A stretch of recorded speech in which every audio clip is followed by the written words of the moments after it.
I've forgotten what I was going to say now. Say something else then. Thank you. All right. Hi, it's Ready Player 2, Episode 4. We were going to call it Ready Player 2 Continue, but that's too much for me to remember, so we're not calling it that anymore. This is just Ready Player 2, Episode 4. And if you watched our original episodes, apparently we got all the way up to Episode 98. This is going to get incredibly confusing, but here we are, and I'm sticking with it.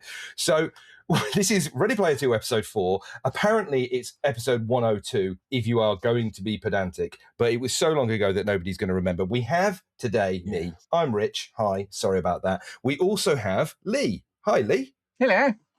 Hello. You were just going to wave then, and then you remembered that you had to say something for the audio podcast. Yeah, there's people that don't see our beautiful visages. So, yeah, for your benefit. Yeah, visage. I'm starting with the big words, and then it will tail off as the episode continues. Continue. Visage. Continue. Thank you.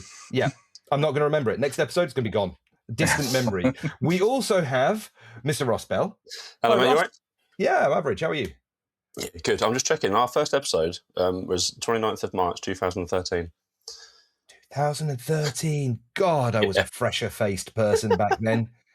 It's like more than a year ago. That's that's at least a year ago, Lee. Yeah. Chronologically. Yeah. Slept since then. I have forgotten. I haven't. So much since 2013. Honestly, like how many episodes we've done. We also, as you have probably heard, got Elle with us. Hi, Elle. Oh, hi. Oh, hi. Have we all been having a fantabulous week? Yeah. Are we? No. I've been working in a different store this week, and I've been in the creepiest hotel I could imagine. The world's longest corridors. I love the Premier Inn hotel corridor. It's like that. Severance? It's like you're in Severance, walking down, marching down the corridors.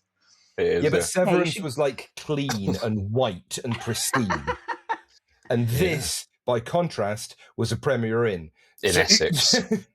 So you Smoke just paradise. Okay, well, you haven't been having the best time in the world. Okay, fine. Well, look, we've been doing things and playing things and finding things to talk about. Everybody's nodding. Audio podcast, guys. Yeah. Jesus. We're new to this. It's episode 4. Sorry. Now I can see people. I have already explained this is difficult enough for me as it is, right? Herding cats was always hard for me, and I am not a particularly well-controlled person at the best of times, but at least try and make some noise. So, right. You might regret that. Thank you. I thought I knew it as soon as I'd said it, and then... Right. Have you got the soundboard? I haven't got a soundboard. Is there a soundboard? I wasn't aware of a soundboard. You don't have a soundboard, Rich. I might have to dig out the soundboard. Yeah. We can come up with a soundboard. I don't want a soundboard. No. Can I ban the soundboard? No. You don't have the power. I don't have the power. Oh, okay, fine. Right, look. This has been a really rambling intro, and I'm done with it now. I'm fed up. We need to talk about gamey things. So we need to go to somebody who is willing and able to talk about gamey things. Who wants to talk about a gamey thing? What have you played, Rich? You always throw to us first. But because that's what a good host does. It does. I'm supposed to go to other people, and because they've got far more interesting stories than me. Yeah, but what have you got? What have I got? I've got an interesting story. I've got a story about a man called Stanley. Stanley? Flat Stanley? No. He's 3D. Stanley worked in an office. And Stanley's job was to push buttons. The monitor told him which buttons to push, and Stanley's job was to push those buttons in the order and for the length of time that he was explained. I have never played the Stanley Parable before. Have you not? Even though it came out in like 2013, I think the original version came out. Ages ago. And it's been on my radar for obviously a really long time because it was I don't know about a big deal, but it was a talking point. It was a cult classic. It was a big cult classic. It was an indie surprise, and we love indie games. I've always loved indie games, but for whatever reason, it's just sailed me by. So me and Hannah, my wife, were looking for a game to play a few nights ago, and we thought, never played the Stanley Parable. So I got the Stanley Parable Ultra Deluxe Edition, which is essentially a re-release, remake of Stanley Parable, which came out in 2022. So I think it's like updated engine, slightly fancier graphics, not that they're very fancy anyway. and some extra content, extra narration, extra endings. For people who have never seen or heard of the Stanley Parable before, the Stanley Parable is a sort of narrative-driven corridor walking game where you are a man called Stanley. You are in an office building that has been abandoned for some reason. All of your co-workers have disappeared, and you walk out of your office and you try to work out what's gone on. But you have the constant narration of this person who has got this amazing lilting voice explaining everything that's going on, and then eventually sort of talking to you or at you or through you. And it's really bizarre and really fun. Would if they made a movie version of this, would I'm trying to think of the actor's name, but Ron Swanson, would he be a good fit for the narrator? Because I mean, he could narrate anything. He could narrate the ingredients of breakfast cereal, and I would watch that. Yeah. So the guy. I want to say the guy's British. I've just played the game. I'm pretty sure he's British. He has a brilliant level of sarcasm. Yeah, he's got this brilliant, contentious player. Almost. It's a very Stephen Fry level of sort of dry, witty sort of. It's. I think Stephen Fry is probably the closest I can get to it, but not Stephen Fry. It's different enough to not attempt to be a clone or anything like that. Yeah. Now I will say, for the first probably hour of this, it is incredibly charming. Every time something weird happens, there's a massive smile on my face. The narrator says, "So Stanley, walk through the left door," and you go through the right door because you're a cantankerous fuck. Well, I am anyway. And of course you choose the right door. We've gone past the watershed. Sorry, I think it's only like 30 seconds. So yeah, you're good. Blew past that. So you go through the right door, and then the narrator goes, "Stanley knew perfectly well that this wasn't the way to go, but he decided to forge on ahead anyway." and off you, and everything you do, there's a narration for. Everything you do, there's an explanation for. So he'll be talking about a room, and he'll be going, "This is a wonderful room. What a marvelous room to be in. I would love to be." And you walk out of it, and he goes, "But Stanley had better things to do." So off Stanley walks, and it just ties together so beautifully.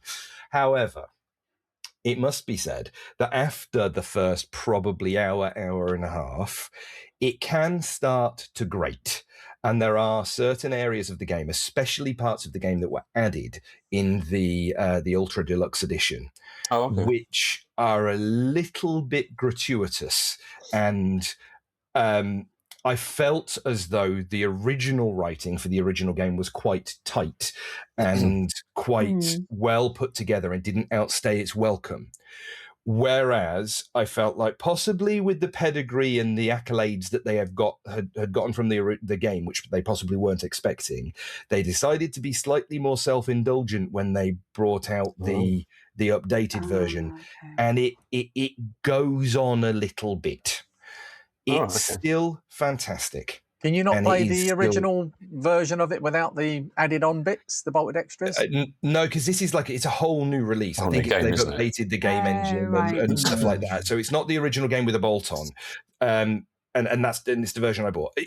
And you can not do the new bits. They are entirely new sections. So as an example, I don't want to give too much away because it is kind of difficult with this, but as an example, in the new game, there is a bucket. I can't tell you too much about the bucket, but there is a bucket. It's a glorious bucket. It's a magical bucket. It's a very important bucket. But this bucket, to my understanding, wasn't in the original game at all. So every single piece of dialogue and ending involving the bucket is entirely new. Right.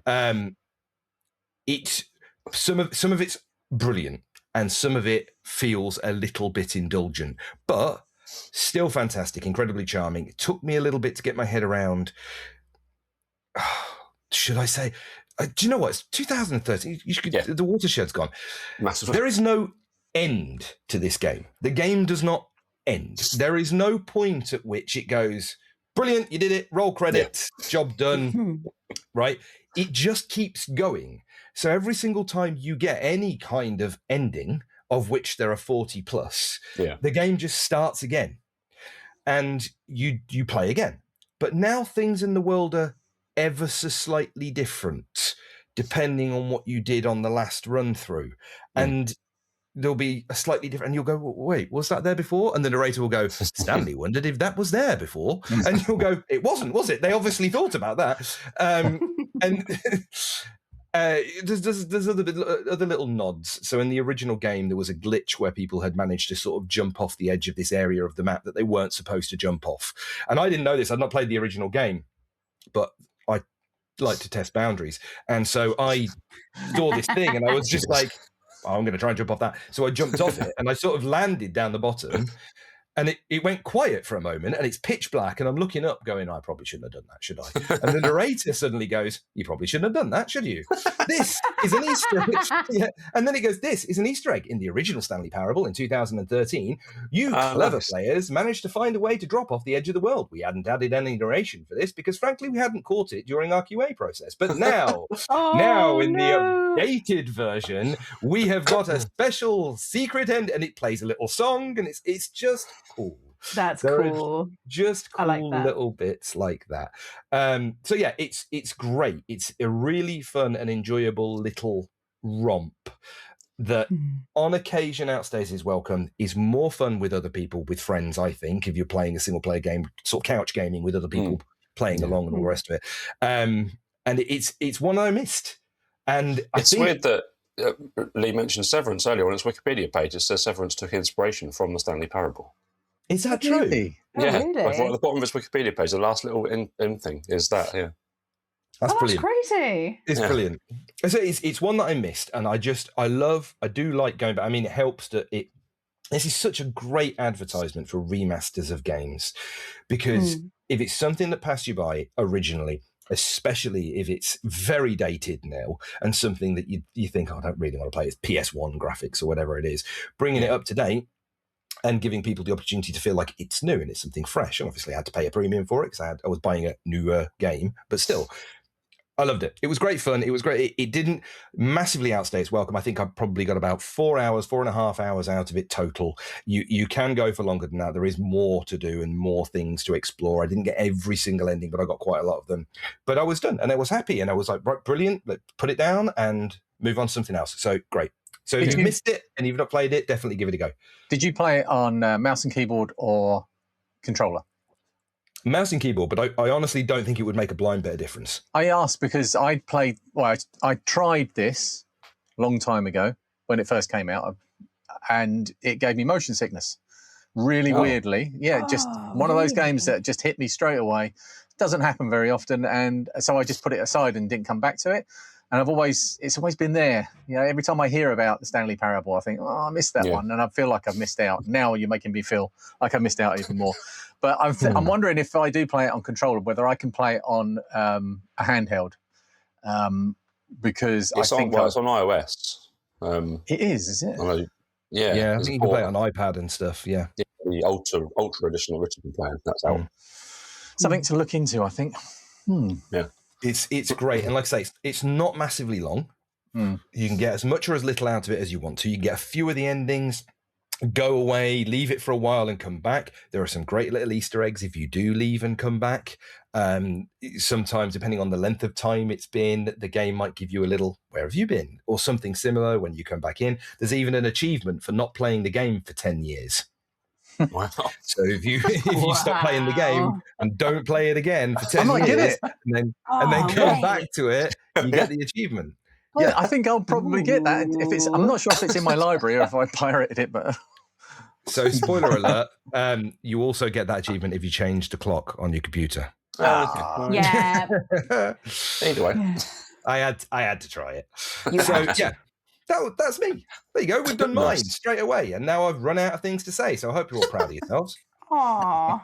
We all know I haven't run out of things. That's a total lie. That's a total lie. It's been 13 years. But thank you for letting me go first. That was nice and refreshing. Cool. Right.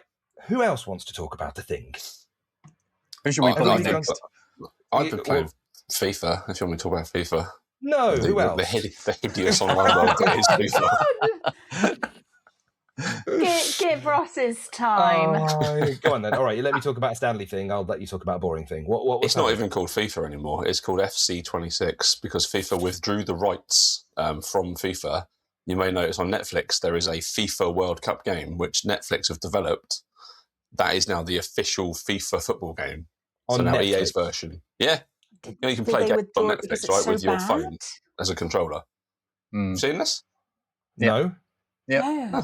I mean, I didn't. Yeah, when I sort of did know that you could do that, but it didn't really occur to me that one of the largest and well-known franchises in the world would pull their game that has always forever been associated with console gaming since and put '93 it on on Mega Drive. fracking Netflix. Yeah, of all and things. It's dreadful as well. I've tried it. It's awful. Absolutely awful. Ross, it was always dreadful. I'm sorry. Yeah, I know. Well, it is. And FC26 is no different. It's just as bad, but in different ways completely. It's got a hideous community. So they call it FC now, which is what? Football club, I guess. Yeah, Football Club 26. It's been like that for 3 years, I think, now. Okay. I don't pay for them. I get them in the Game Pass when they come to the sort of their end of their cycle. So does that mean that they're not allowed to license the likeness and the names of all the actual players that are in all the clubs? No, because they're all still there. So I don't. It must be sort of a separate licensing agreement for all these things. But then some players, like back in the day, you wouldn't have like the Brazilian Ronaldo. He was never in the game, so maybe he had a separate licensing agreement. I don't know, but yeah. So it's basically turned into just a online gambling game where you just pay money to buy packs of cards and you take you pay for your cards. It's been like that for a while, right? Because they mixed the whole, to my memory, from a good few years ago now, 7, 8 maybe years ago, they mixed the whole football sticker book thing with the game. So you buy like foil packs or whatever in virtually, and you get random cards in there that might have some good players and might not have some good players. Yeah. The problem is, I've come to this game late, but with the opening packs you used to get, so say literally 10 years ago when Ultimate Team first started, all your players would be rated sort of 60 to 70, and you'd have to work your way through the leagues to get better players. This time, I loaded it up. Half my team, if not more than half my team, are like 95 rated. So there's no sort of challenge or no sort of progression. You're just playing against everyone's got the same team, everyone's got the same players. It's dead. I don't know how it's still making so much money because there's nothing. There's no sort of leveling up involved. So is there no? Sorry, people like sports ball. Like maybe that's it. But yeah, I agree with you, Rich. It does sound like a terrible meta because there's like no longevity in a game if there's no challenge. No, I completely agree. I think there's this whole other world outside of it. Like there's websites dedicated to tracking how many points these cards are worth. So like in game, I've racked up like 100,000 coins, but to buy a base pack now, this is proper nerdy, really, really deep into FIFA lore. But the old base packs used to be like 1,000 coins, and you'd get 5 players, a kit, and a different type of football.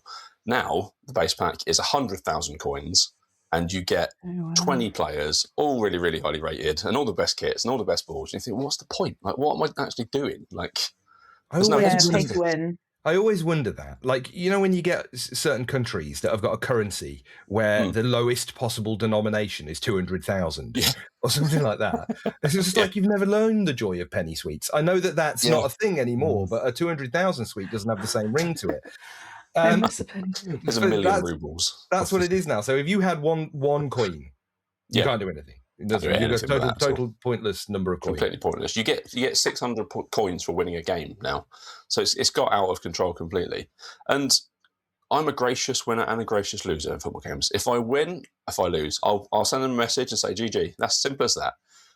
I've won most of my games the last couple of days I've been playing. Still send that message, and the amount of hate and vitriol you get back through Xbox messaging, Jesus Christ! Like I know I'm 42 and probably playing 15-year-old kids, but I need to learn some manners. It's just rude. Well, you're playing on Xbox Live. There have been studies on player aggression, and you'll be pleased to know that those who are most aggressive in game are the worst. They're the worst players. Good. They have no skills and no talent, and they're just taking it out on other people. I'd also like to point out there have also been studies, and Xbox players are the worst by far.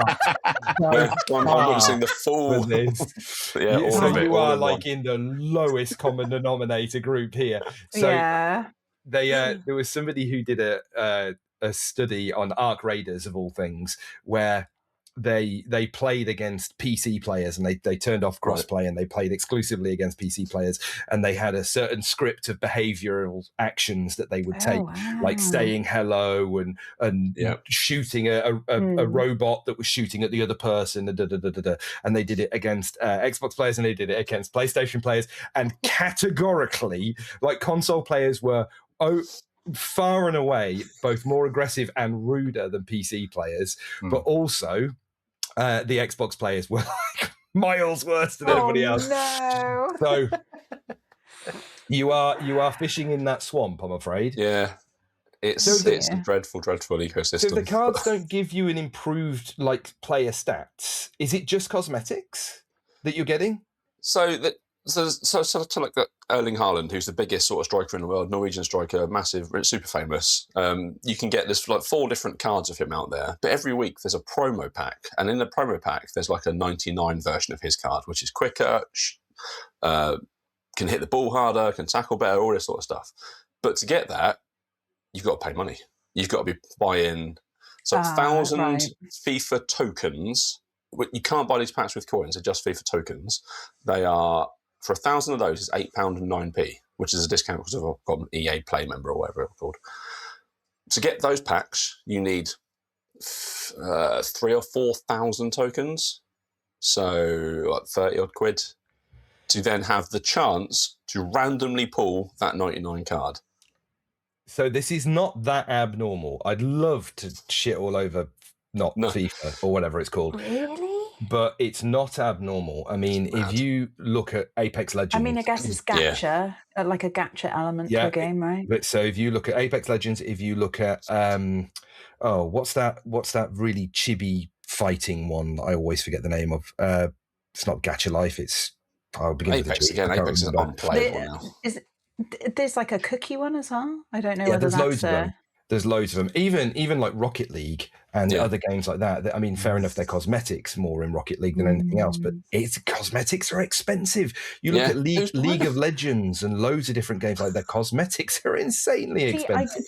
I don't mind. See, this might be a contentious point. I wouldn't mind paying for a cosmetic, like a skin.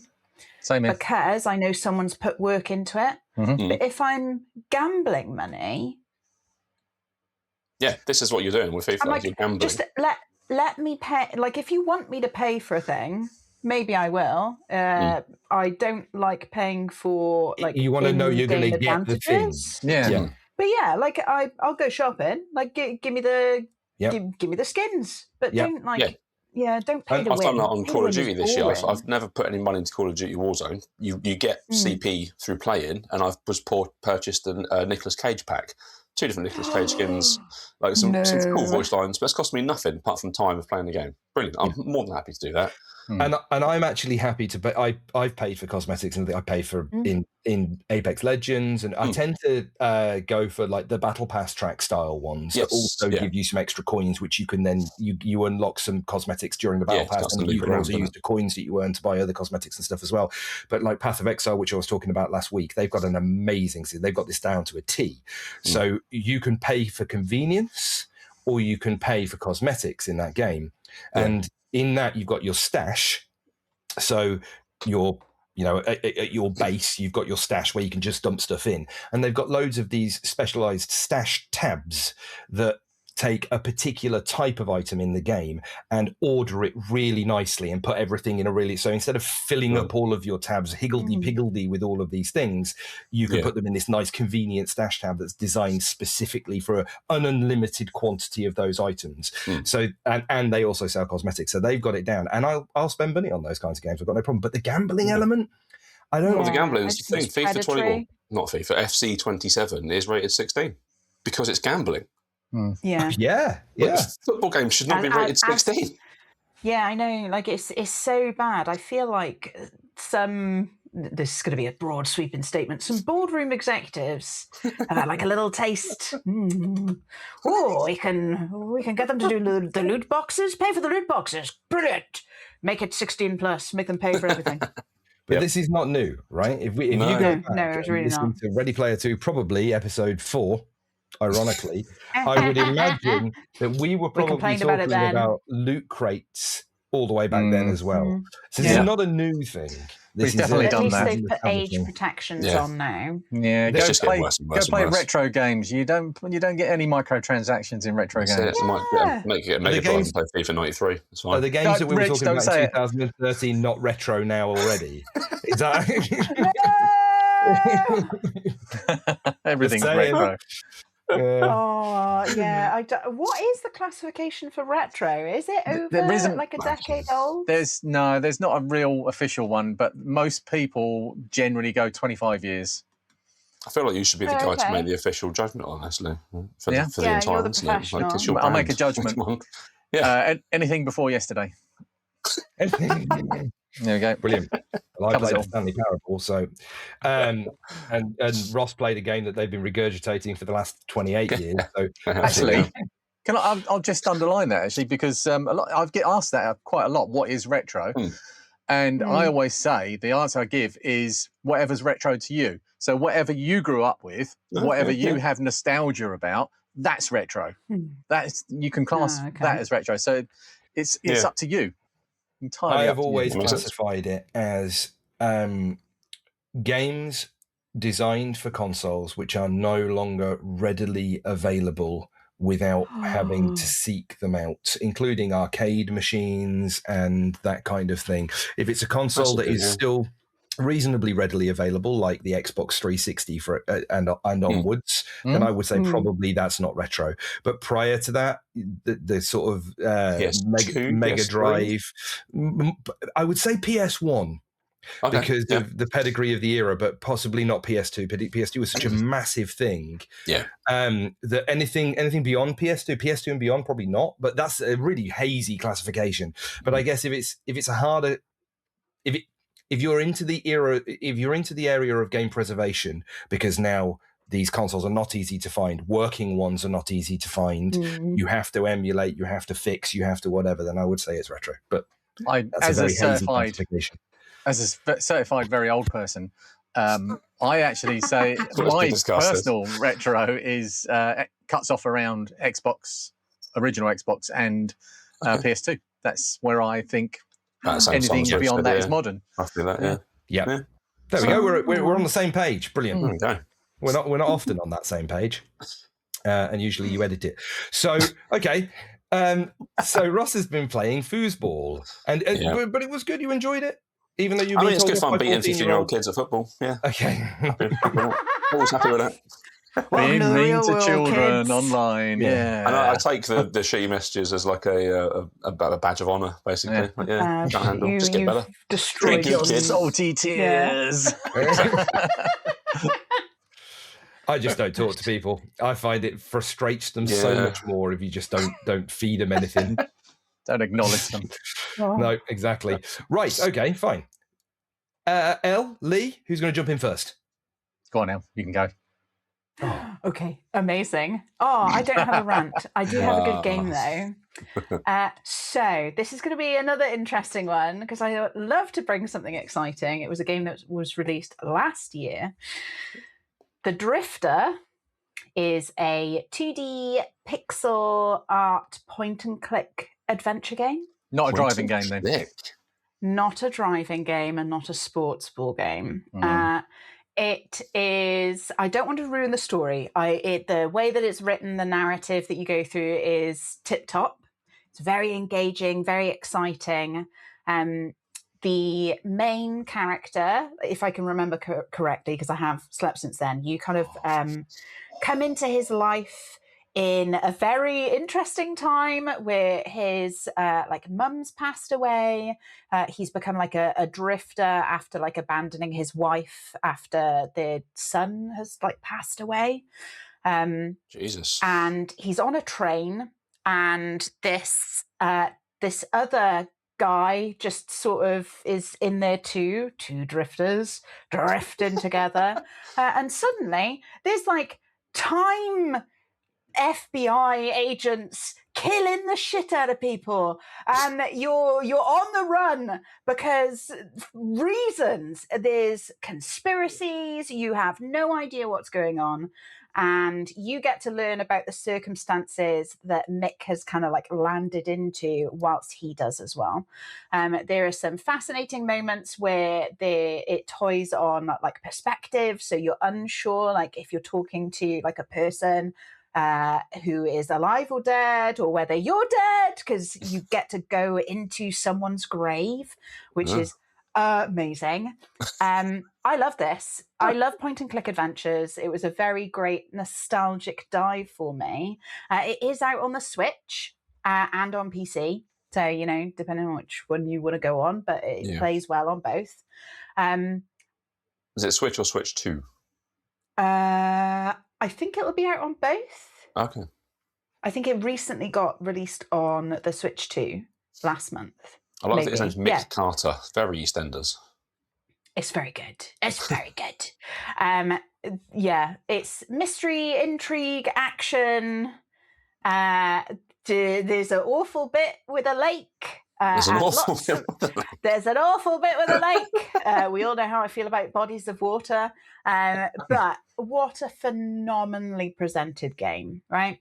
You don't know whether you're in like a aliens conspiracy kind of game, or whether it's like time travel, or the government is out to kill people. You have no idea, but it's so well presented, and I really wish more point and click adventures like would be made. I fear that they're like slimming off nowadays. But it was Monkey Island and then nothing till the Drifter. Yeah, there's quite a few others, but it has kind of fallen away a bit. But Monkey Island was the first one I thought of seeing the graphical art style of this, but it is sublime to look at. It is stunning. It's beautiful, It's visually. so well presented. So story-wise, does it match the visuals, the story? Oh yeah. It's you've got dark grittiness, you've got mystery, intrigue, action.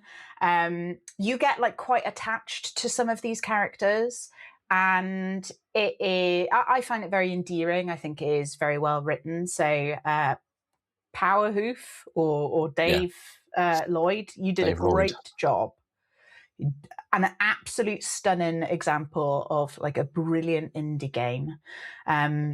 And I don't think it's too expensive. Generally, the indie game price range, I'll generally go around 15 quid. Yeah, £16.75. Yeah, well worth it. I have really enjoyed it. I have a question, because while you were talking about this, I was looking at it. I love the look of this. However, is it voiced? I'm trying to remember. That's a really good sign. Or do you read the text? I can't remember off the top of my head.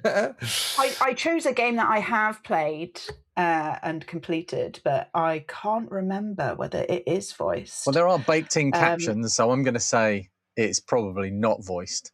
The thing is, I don't know whether I've like imagined it, but I'm damn sure, like in my head, I'm like, there's definitely something there, but I don't know whether it's the usual like. I've just watched a snippet of the trailer, and it is voiced in the trailer. So the reason I ask is I've always loved point and click adventure games, and some of the best ones for me were Monkey Island, Discworld 2. Discworld 2 is one of my favourite point and click adventure games. Fate of Atlantis. Fate of Atlantis, Broken Sword, those games. I forgot about Broken Sword. Right? Day of the Tentacle. Day of the Tentacle. Day of the Tentacle. Sam and Max. So Sam and Max hit the road. Oh, so now,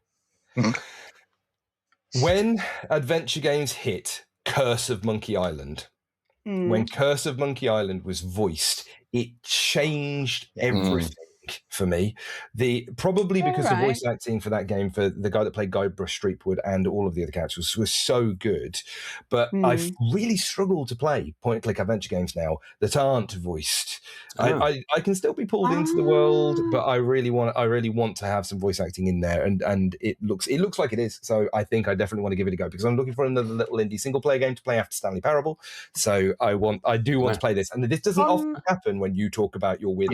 I do like I do like the weird and wonderful games. Just on the other side of that, so you're someone who like engages with audio far more than me. I really struggle with it.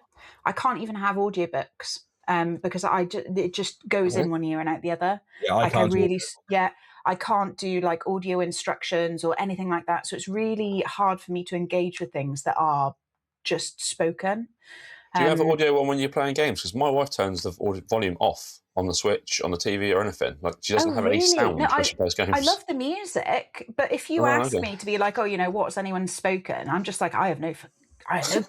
I was reading the subtitles and ignoring them. Yeah. No. I appreciate it might drive some people insane, but I always have the subtitles on because I can read. Like that is how I engage with stuff. That's the episode title, I believe, right there. Everybody learns. I can read. I can read. But I'm the complete opposite. It's not a big feature for me. So I think I would recall if it was terribly voice acted because that can really put me off. If someone's like got like bad audio presence, I would recall. But this is either very good or not very noticeable because it's not made a Well, I would say if it's impression not very on me. noticeable, then it probably is very good because it means that the voice acting is good enough to not intrude on the way you want to consume the game, and it's done well enough to be really It's done intriguing. well enough to pass me by because the fact last that you audio, didn't know. Yeah, I was like, I can't remember. The last game that had voice acting in it that really stuck with me was Disco Elysium because the voice acting in that is absolutely like top tier, and that stays with me. Oh my god! Oh, just the open, like if you can just listen to the opening where this guy's like psyche is talking to him, like that really engaged me. Like it's one of the very few ones where I'm like, oh my god, like. This is so well voiced. It's almost like the Venom voice, isn't it? You can hear in his head. Yeah. It's so like I don't know what the term would be. It's like sleazy. Oh yeah, sluicing around in your brain, and it's like, oh my god, I'm listening to The Hitcher, but it's someone's like psychoses. Oh word! But it like the Drifter was so. Great narrative, like great story, and that has stuck with me. And it was a really enjoyable game too. How long was the playthrough? A couple of hours for me. Well, that's nice. I quite like that. It actually appeals to me because if it's something, I've had to slog through it for 15 hours or something. No. It's not. There are some indie games that do that pad themselves out to try and. I think that they felt they needed to try and justify it. There was a great game that I played called Buddy Simulator 1984, and it's a great concept for a game. And it starts off as a text-based adventure game, walk north, walk south, and all the rest of it. And then I remember this. You remember this, and then weird things start happening, and it sort of evolves, and it's like. Did I make you play this? I don't know about made me play it. Like, I think I made you play this. Maybe. Anyway, that game was like the core of it was that the game was going insane. There was like an AI behind it, and in order to keep you engaged in evolving itself and the concept was great, but it was 2.5 hours too long. It added too much to each section. What about puzzles? She's lost contrast. Yeah, she's got to play a game now. I need to. What are the puzzles like? Is it really obtuse and difficult to find bits of puzzles? Do you have to go traipsing off? It's mist. I can tell you that. Excellent. 8 hours. Sorry, I was making sure that I had a look. Well, 8 hours is quite a lot. But it doesn't overstay its welcome. Well, you said a couple of hours. 8 is way more than that. That is a couple of hours. That's not a couple of couples too. That is a couple of hours. Like for me, it's how many people are in your relationship? Different rules in Wales. Like the thing is, for me, if it's like a long game, it would be. We just hand it round to one of your lovers. I'm sure they can carry on. Jesus Christ. But for me, I will. I'm getting a bit tired, but you take it on. All right, Frank can carry on. I'm just cooking the dinner. I have over 600 hours in Stardew Valley, right? So you know, Jesus. like for me, That's 8 upwards hours. of a couple. That's upwards of a couple. That It's more than 2. Yeah. But I don't know if you're like That's a quicker few. than me with point and click. Yes, yeah, exactly. That's a few. This is numerically. We're going to have some conversations, Elle. Right, 1, right, a couple. Look, it's subjective. A few. For me, that's a good amount of time. How many podcasts have we done now? A couple. A few. Yeah, we've done a few. Upwards of several. Like I have played like demos of games that have only lasted like, I don't know, an hour or 2, but I'm quite comfortable to sit down and have a game that I can play for an evening, like 4 hours or so, and then I'll come back to it like another day. I think for me, I really struggle with games that require you to be like constantly paying attention to it. So things like Animal Crossing, where it's like, oh, you've got to log in at a certain point a day, and you need to. And I'm like, I don't have time for this. I'm an adult. I need to go to work. Whereas this, it's like, okay, I've got like a free evening. I'll sit down and I'll do like, you know, all the puzzles and stuff, which is, you know, cathartic. And it has a really engaging story. So I really look forward to it, to like come back and play it. I love that in a game where you kind of sat at work and you're thinking, I really want to get to work. I want to see what happens next. Yeah. I wonder who, like, what are all the bodies in the lake? I don't understand. Where did the journalist go? Right?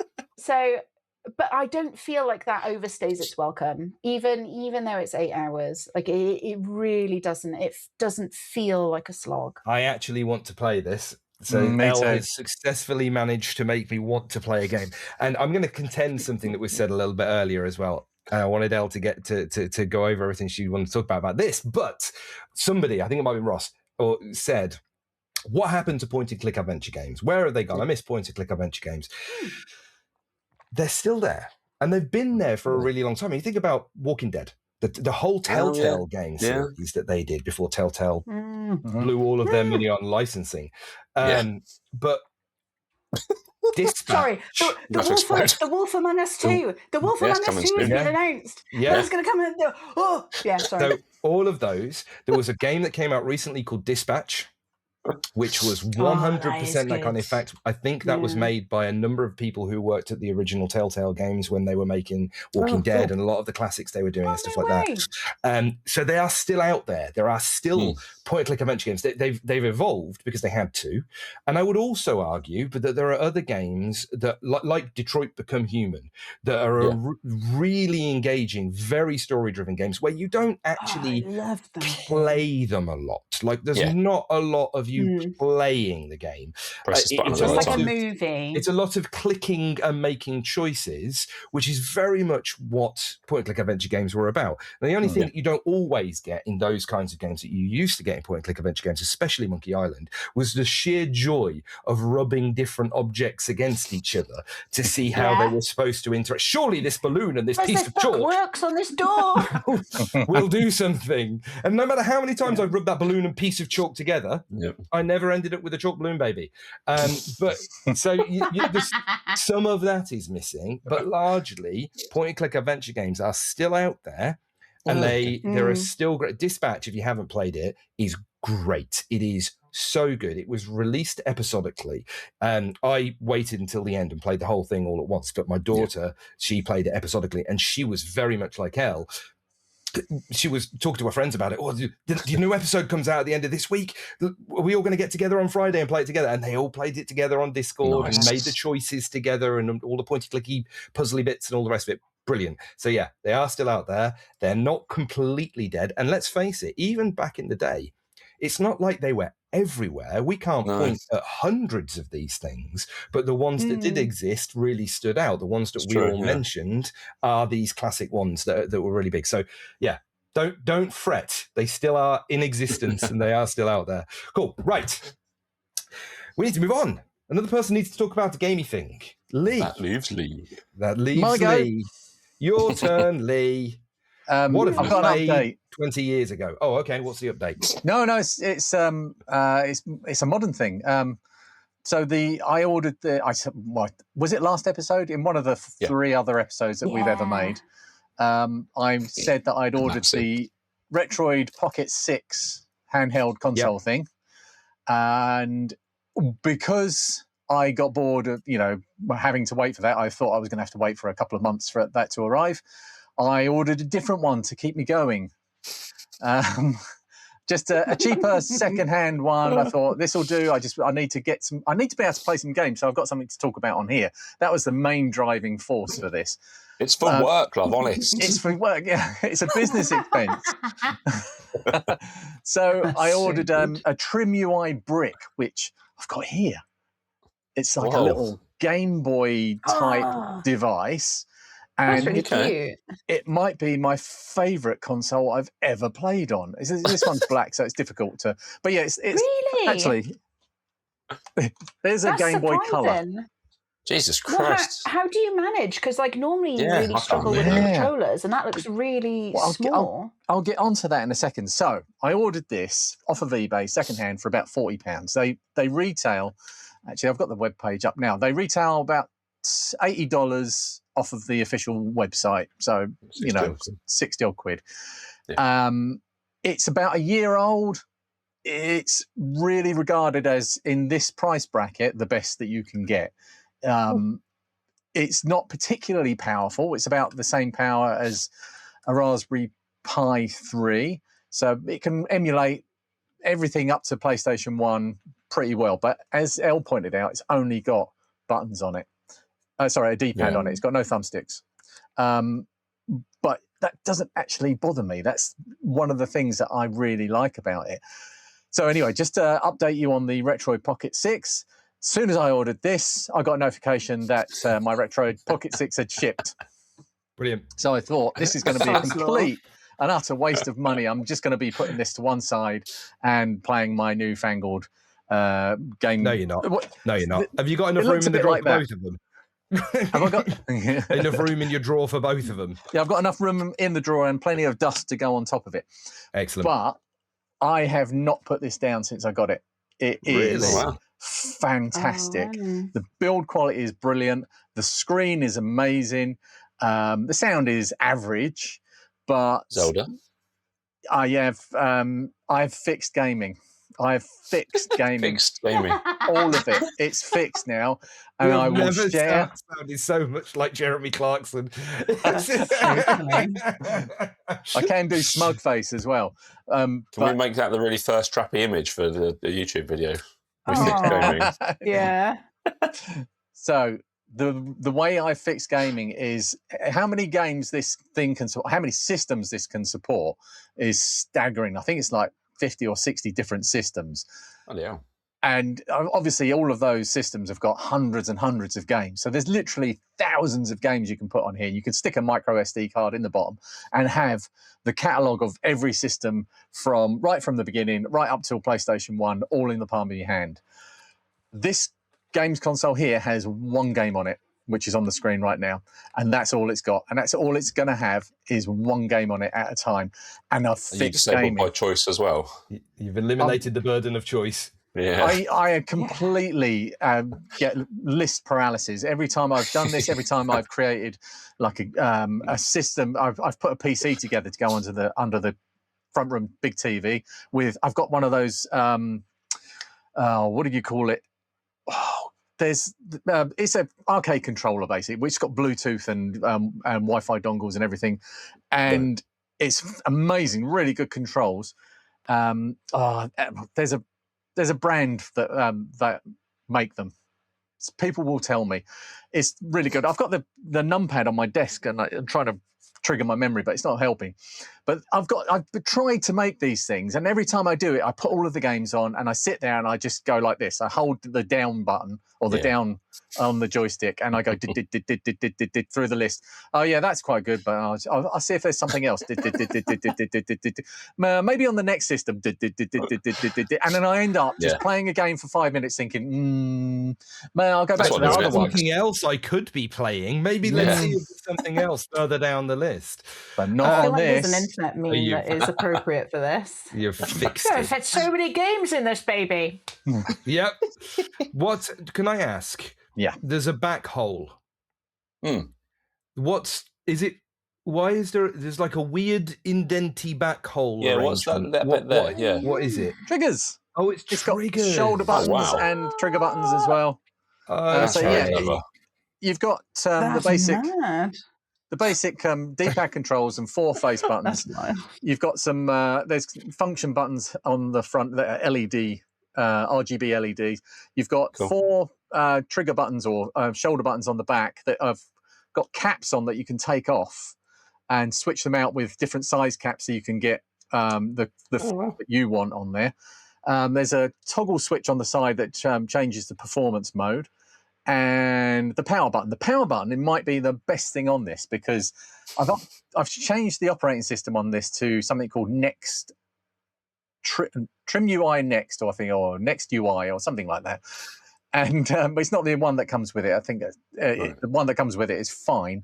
But this one, if you press the power button, it goes off. Okay, like that. And the RGB LEDs will flash for a little while it's shutting itself down. But that saved the state of the game. And the best thing about it is now that it's off, it's not gone off yet. I think it's still. It might be off. If I press the button again, this power button's amazing, Ross. It comes straight back on. Wow, straight back on. I don't. Tell me another system that does that. A handheld system that does that. That is really quick. It's so good. I now carry this with me everywhere. I haven't done that since the Game Boy. I've not done that since I owned a Game Boy. I carry this with me everywhere. If I have to sit in the car and wait for something, I just pull this out and I'm playing Zelda again in seconds. You know you're playing Zelda because there's nothing else on it. Yeah. Wow. So that's the other thing I'm doing. You fixed your F6 I'll let you talk first.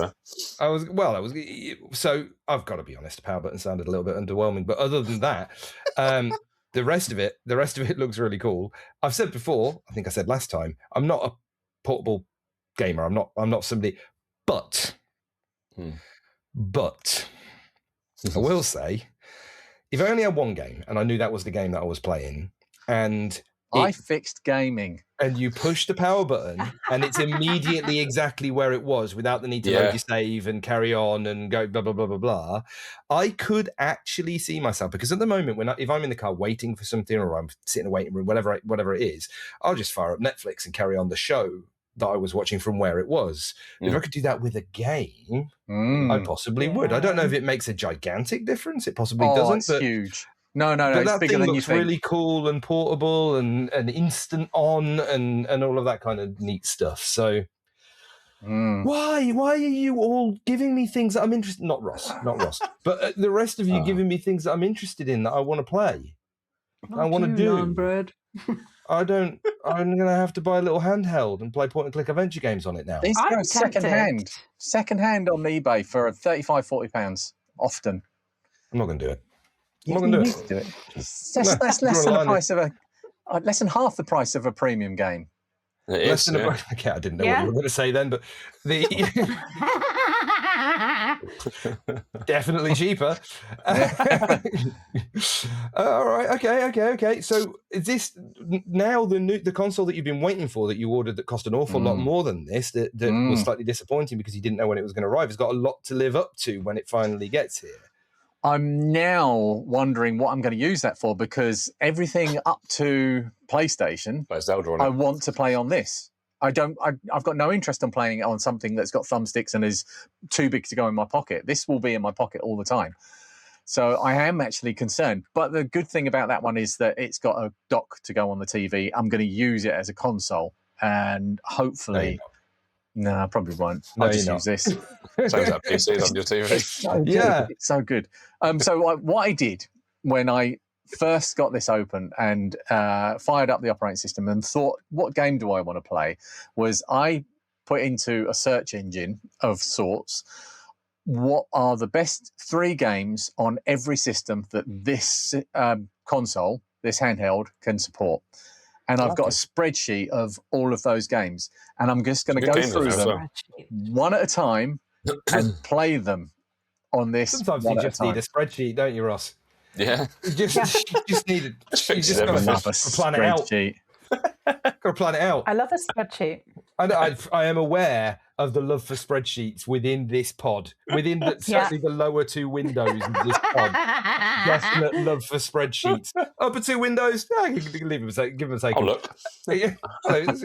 Don't mind it's why we're so similar, Elle and Lee. Yeah. You've never seen us both. Well, you have seen us both. You've never seen us both in the same on a podcast with video, Elle. Think about what you're going to say. You don't know. Oh my word. Okay, so the one game you've been playing. Yes. One game you chose. Legend of Zelda. Legend of Zelda. The Minish Hat. The Minish Hat. Well, the Minish Cap. Be careful with how Minish you Cap. say that. Yeah. Okay, that's better. I can see why they didn't go with the Minish Hat. Minish Hat. I can understand the focus group that was maybe not. Maybe it's a cap. Could it be a crown or a cap? A cap. Let's go with that. All right. I never played this one. What system was this on? Game Boy Advance. Game Boy something, yeah. I don't know if it was on any other systems as well, but it's certainly rated as one of the best games on the Game Boy Advance. I've got a Game Boy Advance here. Zeldas hold a special place in my heart. I absolutely love them. Well, the first one I played, which was the Link to the Past, which was the Game Boy. Yeah, on the Game Boy, yeah, on the Game Boy. I played that to death. I loved that game, and it's still one of my favourite all-time games. I've gone back to it again and again to play it. I've not really got all the way through it on the subsequent playthroughs, but it still is one that draws me in, and I really like the mechanics. I like the storytelling, and I like the progression through it. That's the way that things open up is really good. And when I started playing this one, I got all of those same feelings. It feels the same. It's exactly the same mechanics. It's got different, items and everything like that, and a different story, obviously. But it feels very much the same. It's beautiful to look at. It's in the full color. It's especially on that screen. It looks absolutely stunning. Some of the things that bug me and annoy me about Zelda games are there in just extra quantity. Things like you have to go and talk to everybody in an area. Yeah. And you don't know which area you want to be in. The cap that you get that gives you your special powers. There's one of the buttons. There's a button here on the middle of the bottom of the screen, which is your select button. You press that, and the hat will give you a clue.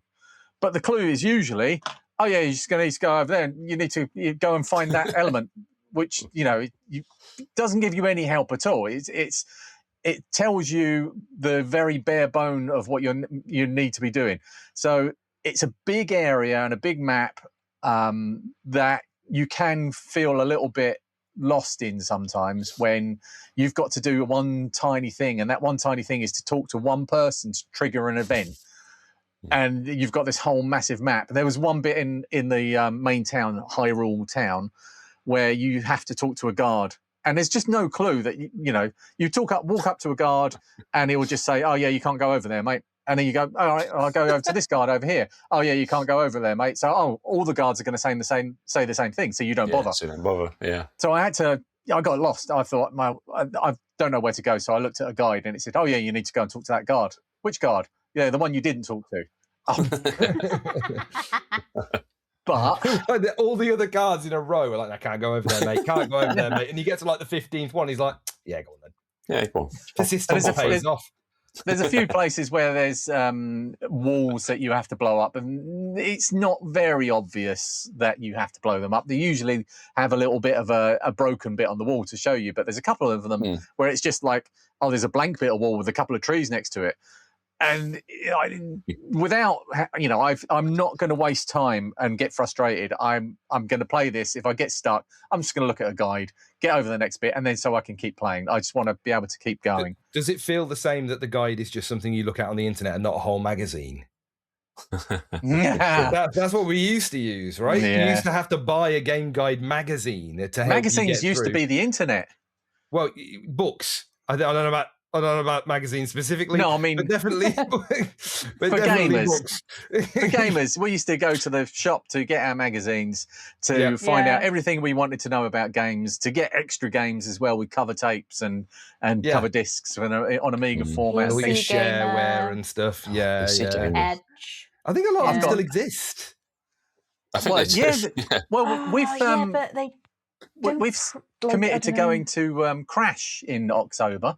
Crash is a modern magazine, a gaming magazine. Zap is also another one, and are they all named after noises that Batman made when he punched people? Kapow! Biff is my favourite. Biff used to be a comic. I love Biff. Yeah. But yeah, they're PC Addict, no, not PC Addict, Amiga Addict, and all the Addict magazines. They're also modern. Modern magazines are still a thing. PC Gamer's to blame for my love of Championship Manager. There was a demo disc of 96, 97. You could play half a season. That's how they used to get, yeah, it is. They hooked me, and I've bought that game every year since until this year. Like, yeah, that's a demo disc attached to a front of a magazine to reinvigorate that flame. Yeah. Oh, beautiful. Issue 1. Wow. With the cover disc of Amiga format. Wow, I wonder if that still works. I don't know. You guys probably know this. I think I probably mentioned it before, but I used to work on a computer game magazine. I used to write and edit and stuff for a computer game magazine. It was very weird and obscure, and in the UK, most people wouldn't even know of it. But it was called NMS, which was Nintendo Magazine System. But the one I worked on was the Australian version of NMS. And oh my God. So we used to produce in the UK the Australian Nintendo Magazine System, which was one of, at the time, the biggest, well, for the people that they would tell us in our office, one of the biggest Nintendo magazines that existed in Australia. And we used to get fan mail and questions and art and all sorts of stuff from people. And I actually have in my possession what I believe is the only unprinted, unpublished copy of the final edition of Nintendo Magazine System that never actually made it to print because they pulled it.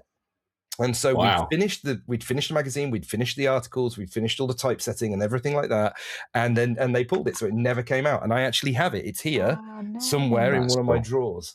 It's only a black and white, like proof copy edition, but it still exists. So yeah, that's my that's framed. Put it on your wall.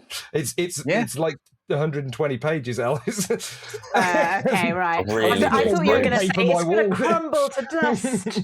Come on. Yeah, that will be. Somebody will want that somewhere. That will be a very desirable collector's item. I don't know. It's knocking around somewhere. I've actually fully scanned it and turned it into a PDF in case anybody ever wants it. Wow. Yeah. I love magazines, especially the old ones. Going back through old magazines for research is one of my favourite things to do. Making videos. Oh yeah, research. You like reading the articles, do you, Lee? Yeah. Computer magazine. I used to love how certain publications used to try and differentiate themselves, because a lot of the standard ones are like gloss covers, but I really loved like the matte covers, but they were really tactile. I'm weird, like we all know this, but that was a brilliant differentiator. It was a whole thing at the time. All the different magazines were trying to do different things to try and entice different people. Yeah, there was Edge. So the I love that. That publication was good. Our one used to have they were horrible. They were nasty people who used to write this magazine, and so it was, if you liked Sega, you are evil. You were a bad person. Every edition was slating the Blue Menace and the Hedgehog. The demon. If you're a hedgehog lover, get off here and stuff like that. Honestly, it was a really catty, nasty little thing. It was also a little bit sexist, if I'm honest, but I think that might have been a product of the time. It was standard, a product of the time, apparently. Yeah. Unfortunately, I mean, even if you go back to D&D, where it's like, women shouldn't be allowed at the table, it's a very different tale these days. But back then it was like the feeble female mind, and I was like, like you've marketed yourself like Yorkies, and unfortunately, it's not for girls. Made me buy it, so they did take my money. I was a fool when I was younger. I was like, do you know what? I disagree. Yeah, I'm going to buy a goddamn Yorkie, and all the people at Yorkie headquarters are going to get excellent. Brilliant. Technically, I don't know, like the market was probably just contentious women like me who were like, fuck you, I'm going to buy your product. How dare you? but yeah, like there was quite the environ back in the day. Was that a thing? Was D&D always, was it marketed as actively not for girls, or was it did they just understand the kind of people that played it who would never get one? Yeah, the gatekeepers, right? No. So the guy who no girls made allowed. Who made but they only it. said that because they couldn't attract anyone. Exactly. This is our choice. Do you know what? My argument is my favourite module, Curse of Strahd, was co-written by a husband and wife, and I'm like, one of the best things to happen to D&D. Yeah, but in fairness, she just made him sandwiches while he was cracking on, right? Yeah. A knuckle sandwich for motivation. I'm sorry, Elle, I'm sorry. It was right there. I couldn't not go there. It was right there. I was resisting. You did very well. But yeah, it used to be like a really quite acerbic environment for women. Not that it isn't now. Sometimes I've heard certain lobbies and how they generally tend to talk to women. That's what it's like before you joined as well. Yeah. It is, Ross. I don't know what you're talking about. Sweaty. It was a bit of a sausage party, to be honest. It was. And the thing is, it is so. I want other women who are a little bit nervous about engaging with it to go for it anyway. Like, screw it. Don't let these sweaty little basement dwelling incels tell you what to do. You go and you enjoy that point and click. You go and you enjoy yourself. You get yourself a Gareth Vakarian in your basket. Get that Dakimura. It's taken 4 episodes. She finally mentioned. We went straight to Mandibles. I had to. I'm amazed that it took that long, to be perfectly honest. It's been for the a while. Mandibles. Now it's a mandible party. Okay. Oh, good grief. I've forgotten where we were now. Are we on episode 4 still? We were on Lee. Oh, we were on Lee. It was Lee's thing. I did manage to play a little bit while Elle was having her rant. I was going to say, you were playing, weren't you? How rude! While she's talking about embracing feminism in gaming, that and you're just there going, fuck that. Nattering away when he's playing. I'll let you get away with it, Lee. Why does he get a fucking pass? I don't. You all get passes. One sandwich comment. That's it. I'm out in the cold.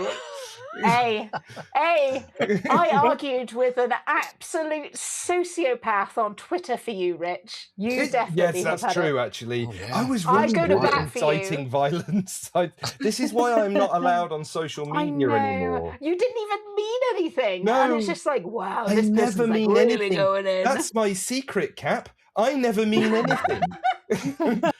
Anyway, let's go back to it. Lee, you have played Zelda. Yeah, thank you. Zelda. No, carry on. You would recommend. I lost some, if Zelda's not good. all of the plot. Zelda good. Zelda good. Lee thumbs. Okay, brilliant. Now, what I want to know, when you finally get the thing that you've been waiting to get, because it's a significantly different, that one. It'll be on 8 by the time you get yours. Today, Retroid Pocket Nova or something was reviewed. Well, the new one that you're going to get has got a significantly different form factor, which is far closer to that of a Nintendo Switch or a Steam Deck than that. Yeah, I mean, that is not Is that a Game really... Gear? Yeah. It looks like a Game Gear. Yeah. So, look, when you get the new thing, it's a different form factor. I am interested to find out if you actually play it, if it's something that you use, if it's better, worse, different, whatever, because I'm kind of interested by that little thing that you've got. I still don't think I would use it, but it's more appealing to me to have something like that I can carry around in my pocket and just with the cool power button thing that you said, turn on and just carry on playing from wherever I left off. Stop smiling, Ross. That counts. Than something that's too big for me to reasonably carry around, and I'd have to have it in a backpack or something like that. So you need to tell me about that when you get it, and we'll see what it's like. Do you have anything else you want to talk about? Please say no. No. Thank you, Lee. You're very welcome. Talking about point and clicks, there was another good one I played before COVID happened, which was called Don't Escape, 4 Days to Survive. Okay. This one's another one that I've had like 10 hours of playthrough on. But it revolves around an apocalyptic scenario where mining on the moon has gone terribly wrong. They've managed to split the moon in half and it's going to crash into the earth. And it's about the main character trying to get to the moon to navigate this disaster, should we say. But it was very entertaining. Again, this is one that I've slept since I've played it, but because it came out in like 2019. I hope so. It was before COVID. Yeah. But if people are looking for cool indie point-and-click games, that was another one that I would recommend. I enjoyed it a lot when I played it, so much so that I reminded myself of it and went into my Steam library whilst we were chatting to find it. What was it called again? Don't Escape, 4 Days to Survive. Sounds like one of those advert games you get where you get an overrun. You got to get these coins and to build this fortress. It's not that, is it? Oh man, yeah, it's a pixel game, and I found it enjoyable. I think there's a bit where like insects like come to kill you, and you have to like barricade yourself in a house. From what I can remember, £2.55 on Steam. Ah, bargain! Do you know what? I do recommend some bargain bin great stuff. It's not. It's £1.07 for the trilogy. Oh, wow. It's very good. I loved again, I'm always a sucker for story. What was that guy's name? Is it like Script Welder or Screwdriver? Is the guy who made it? Script Welder. Script Welder. Script Welder. What was I going to say? Polish indie company. Really enjoyable play. Well written. It's pixel art. If you're after a little bit of nostalgia and some fun, and you don't mind an apocalyptic scenario that you're going to play through, go for it. It's great. I loved it. I'm going off nostalgia. What? Yeah. Not really. The magic word. I remember when I used to really be into nostalgia. Very good. Thank you. I'm here all hour. All hour. Yeah, or unless I freeze again. This one doesn't look quite as appealing as the other one that you spoke about. However, since it has been endorsed by Elle, it's not as polished. If you are going to play between the two, like the Drifter is obviously a little bit more modern. But if you don't want to spend as much money and you just want like a little something to tide you over, this was a good one. This was really enjoyable. Yeah. Brilliant. Okay, Nice. That was a short one. Well done, Elle. Yeah. Does anybody else have a short one? Small thing to talk about? I've got a short one. The drama that I went through, was it back in episode 1, where I got my Discord account hacked? No, it was like episode. No, that was the last episode. Episode 3. Yeah, that was the last one we did, Lee. That was like last week. No, feels like so long ago. It was like last week, Lee. Yeah. So I got the person that had, took my Discord account, spent a load of money, and deleted all my servers. We've remade the servers, so retro hardware Discord is now a thing again. It's got nearly 1,000 members already, doing really well. So that had happened, but I think it was yesterday I got a notification from Discord that they were refunding all my money. So yay! Nice. Yeah, everything's back as it was. I thought. That's good. I thought you were going to be like, I got a notification saying that this one's been deleted too. No, have you got some sort of plugins or something now that backs things up? Or no, but the new server is now not linked to my account at all. My Discord login doesn't control that server, so it can't delete it. Okay. And all admins on there, they all have to have two-factor authentication switched on. There's a separate account that is the owner of that account that never gets logged into. It has nothing else. Separated administrative account. Yes, so exactly. It's all ISO 27001 compliant and everything. Love it. Yeah, you're not getting me again. Buggers. But yeah, it's all, and the Discord now is back to where it was before. It's probably better than it was before because everybody seems to be much more engaged and there's just so much activity. I can't keep up. I just really can't keep up with it anymore. But it's really nice to see. Good. I'm glad everything's got back to full strength and beyond. Yeah. And I got my money back. Yeah. and you got your money back. And that's important too. Almost more important, but not quite. No. All right, that was another little short thing. Well done, Ross. Have you got a little short thing? I do have a little short one. If you want to hear about it, it's a little tiny do. mobile game I've been playing on my phone. Okay. It is called Happy Side of Par, and it's just a little sort of cute little golf game where it's really sort of fun little like maps. a golf game. Yeah, it's fun little maps. It's like a daily challenge. There's like a daily hole-in-one challenge. There's like 1,800 courses you can play, and there's like Candyland or the moon or underwater and all these sort of things. Just little fun. We're playing it every morning. It's free as well. So. What? Play it. Oh, sorry. You can play it in your browser for free. Can you? Oh, wow. Have a go. It's really fun. I couldn't tell if you were shocked or just breathing then. Maybe that was just a sudden, I need to be alive. You want us to release the video if you die on camera, Lee? Is the numbers looking right? Christ. Well, Richard's got my wife's contact details, so yeah. Yeah, but who knows the admin account for the Discord server? This is you're going to have to bequeath your last pass to somebody. Why are we talking about this now? I didn't realise it was a browser game, though. That's cool. So just to bring us back in, happy side of par. Happy side of par. Side of par. Yeah, I love this. I'm not even going to look at it. Oh, there you go. And you can create an account, and you can get like leaderboards and all this sort of stuff. There's like a tournament that you enter, you play every day, and then you get into like the Open and the Masters part of it. It's pretty cool. Yeah, Does it have loads of microtransactions? None at all. No. I know, right? How weird. Do you know what I love about this? Do you know what I love about getting together with you guys every week or couple of weeks?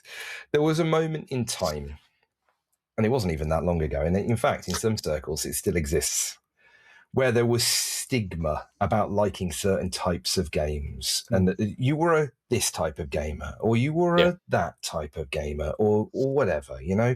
And I don't play these fuzzy feel-good things, and I don't play sports games, and I don't play and it's just I don't know whether it's. I don't think it's an age thing, because we were sort of always like this, but there comes a point where everybody is just like, whatever you want to play, whatever makes you feel good, whatever speaks to you in that moment, whatever little thing that you want to pass a bit of time on. It could be a great big story-driven thing you immerse yourself in, or a little blicky put balls in holes thing, or whatever it happens to be. And there is no judgment, and there is no drama, and there is no stigma behind any of it. You could be falling in love with pigeons, you could be putting balls in holes. It doesn't matter. And this is one of the reasons that because all of you have got such a different opinion and a different view on gaming and different things you want. It's so eclectic between all of us that it just brings a smile to my face every single time we do this, because there's always going to be something else that I didn't expect. And it's not big AAA games, and it's not even all indie games, and sometimes it's not even games at all. But it's just quite nice. Sorry, I thought I'd share that. No, it's good, because it takes all sorts to make a bag of assets. Fine. No, you're fine. You're right there, Lee. Got a tear to my eye. Breathe again. I love you guys. Make you feel better. Good team. Right, go team. Right, well, look, I don't have anything else that I want to talk about, not even a little small thing, because I spoke about my little small thing earlier. So unless anybody else wants to get anything else off their chest, I think we might be done-zoed. I think that's a good point to bring it to a head. Yeah, let's go. Excellent. Right. Well, thank you very much for staying through this incredibly eclectic romp in the year of our Lord 2026 in what is now to be known as episode 102/4. We're going to do that from now on. That's not going to get confusing at all. No confusing numbering in the slightest. Join us next time, I would say next week, but whenever the heck we do it again, for even more randomization of what it is we're doing or playing or talking about, or sometimes crying or completely losing the plot. And we will hopefully try and entertain you all as much as it entertains me just being here with everybody else. Thank you very much. My name has been Rich. You can find me absolutely nowhere other than here, which is where I like to live. You can find Lee. I'm now more fun retro, but can I ask people that watch this, if you've got this far, then you probably are either a masochist or you like what you've watched. And we've only got 37 subscribers on the YouTube channel as of today. Can you give us a subscribe, because it is going to help us grow, especially at this young, tender age. Every single subscriber will count. It really will help us. So click that and do the bell notification thing if you really, really are. If you hate yourself. No, if you really like what you watch. If you love notifications. Yeah, if you if really you love like joining us on the gaming couch. Thank you, Lee, for staying on corporate brand. I'm not very good at that. Yeah. Good corp. Right, well done, well done. Elle, where can people find you? At Escaping IRL at various corners of the internet or in people's darkest nightmares. In the nightmares, do you have like a name badge above your head? Like it's in there. Yeah, it says sleep paralysis demon. Ross, where can people find you? I'm on Twitter at Rossbell __, and yeah, like Lee said, just subscribe. We have fun doing this. I hope you have fun watching this. It's just fun. Yeah, fun's good, right? Yeah, I hope people do have fun. I hope people like this kind of thing. And if they Fun's don't, my brand. Maybe they won't subscribe. Fun's your brand. Fun is your brand. No, Lee, I'm really sorry to tell you that old is your brand. No, I know. I'm not saying that that's what you are. I'm just saying that I'm okay with that. Yeah. It is more fun listening to Lee while he is more fun retro. There you go. See, There you go. I brought it right back to the brand. Seamless. Thank you very much, everybody, for listening and watching along, and we will see you all next time. Goodbye. Bye. like, comment, and subscribe.